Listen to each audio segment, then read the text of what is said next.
I chose this track on purpose because using the editing method in the last chapter, I spent about a day trying to align this performance to a drum machine track without creating any phase cancellation with the kicks. There's also some additional detail in these hi-hat tracks that make it a uniquely difficult beat to align.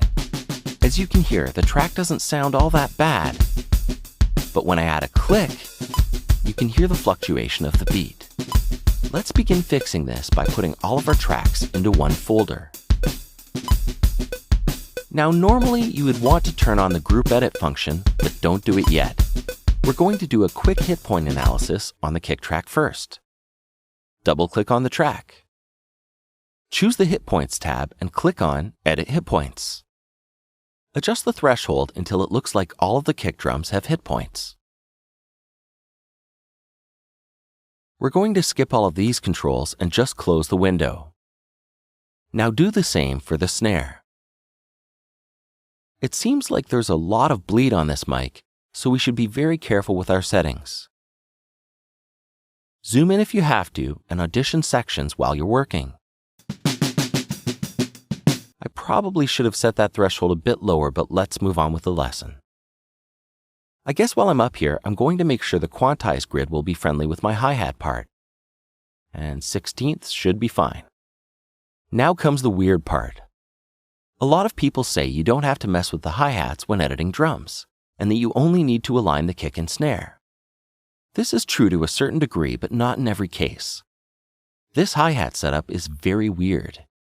It has two hi-hats on each side of the kit. Let's see just how far we can push Cubase to fix these drums. Let's get right in there and grab every single hi-hat we can find and make sure it has a hit point. If you want to check and make sure that each slice is a hat, just click on the waveform. By the way, hit point detection has improved greatly in Cubase 6, and you barely have to check your work in the hit point editor.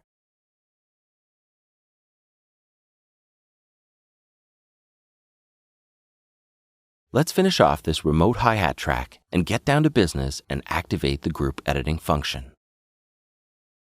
Now, without having any events selected, let's open up the quantize panel. Now click on any one of the tracks. And voila! Every single track is sliced up and ready for processing.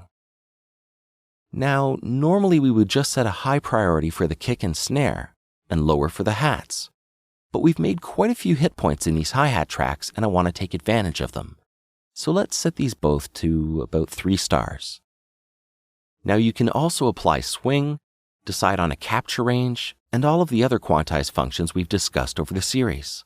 But my favorite setting is currently the non-quantize range. Basically, I'm setting it to only fix the hits that were really out of time, not completely destroy the groove or artificially add one. I love this function. And now hit quantize and guess what? You're done. No joke, that's it. When this feature came out, I was so happy I could have cried. Less time editing and more time creating music. Again, that's what Cubase 6 is all about. If we want, we can change the settings and hit apply while the part is playing. In this case, I won't because it's sounding great. When you're happy with your settings, close the quantize panel and you're done. I still can't believe it.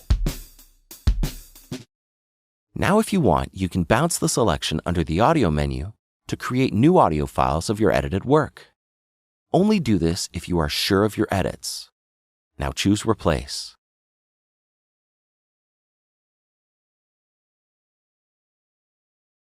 That's it. Hours of work, done in minutes. This is hands down my favorite feature of Cubase 6.